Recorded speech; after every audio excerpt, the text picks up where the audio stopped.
জীবন উপেক্ষা করে রয়্যাল বেঙ্গলের ডেরায় নেমে তাড়া করে দুটি নৌকা সহ দুজন বাংলাদেশি ডাকাতকে গ্রেফতার করল সুন্দরবন টাইগার রিজার্ভ। ঘটনাটি ঘটেছে বৃহস্পতিবার সকালে সুন্দরবনের ন্যাশনাল ইস্ট পার্ক রেঞ্জ এলাকায়।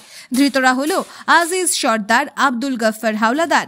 ধৃতদের বাড়ি বাংলাদেশের সাতক্ষীরা এলাকায়। ধৃতদের কাছ থেকে দুটি নৌকা, একটি একনলা বন্দুক, হরিণের শিং, একটি ধারালো দা, 6টি কুঠার, একটি মোবাইল, 6টি বাংলাদেশি সিম কার্ড, 2টি বাংলাদেশি 550 টাকা, নেপালের একটি 20 টাকার নোট, গেওয়া কাঠ 10টি সহ অন্যান্য সামগ্রী।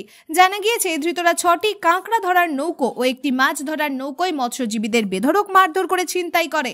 আরও জানা গেছে বৃহস্পতিবার সুন্দরবনের ন্যাশনাল ইস্ট পার্ক রেঞ্জ সংলগ্ন খালের ধারে সুন্দরবনের ন্যাশনাল ইস্ট পার্ক রেঞ্জের রেঞ্জার স্বপন কুমার মাঝি ও ট্রেনি রেঞ্জার নবকুমার সাউয়ের নেতৃত্বে ফরেস্ট গার্ড দীপক মৃধা, অরণ্য সাথী সুকুমার মণ্ডল, সুব্রত কুমার সাউ, বুদ্ধদেব দলপতি, শশবিন্দু পাত্র সহ 7 সদস্যের একটি দল নজরদারি করছিলেন।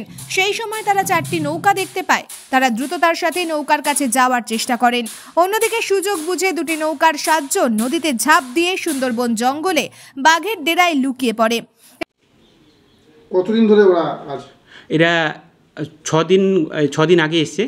7টা নৌকা লুট করেছে। লুটের জিনিসপত্র এসছে। আজকে লাস্ট যে নৌকাটা লুট ধরার আগে যে নৌকাটা লুট করেছে ওটা নিয়ে ওরা বেরিয়ে যেত, বাট ওরা বেরোতে পারেনি, আমরা ওদের ধরিনি। আর এটা আমরা ওদের জিজ্ঞাসাবাদ করে জানতে পারি যে শুধু আজ নয়, দীর্ঘ 7-8 বছর ধরে এরা আসছে। মধুর সময়ও আসে, যখন এখন কাঁকড়ার সময় এসছে, আবার এরপরে যখন কোনো কিছু না থাকে পোচিং পারপাসেও আসে। এর মধ্যে আমরা জঙ্গলের ভিতরে গিয়ে যখন দেখি ওখানটায় মাংস পুড়িয়েও খেয়েছে, আগুনের পেয়েছি, মাংস পুড়িয়ে পেয়েছি, সেটাও আমরা পেয়েছি। আজ নয়, এটা দীর্ঘদিন ধরে এরা আসছে। এদের মধ্যে সর্দার হচ্ছে আব্দুল গফফর হাওলাদার, এদের মেন সর্দার। দীর্ঘদিন ধরে অবৈধভাবে প্রবেশ করছে। আপনার নাম? আমার নাম Nabakumar Sau, trainee range officer, national park east range.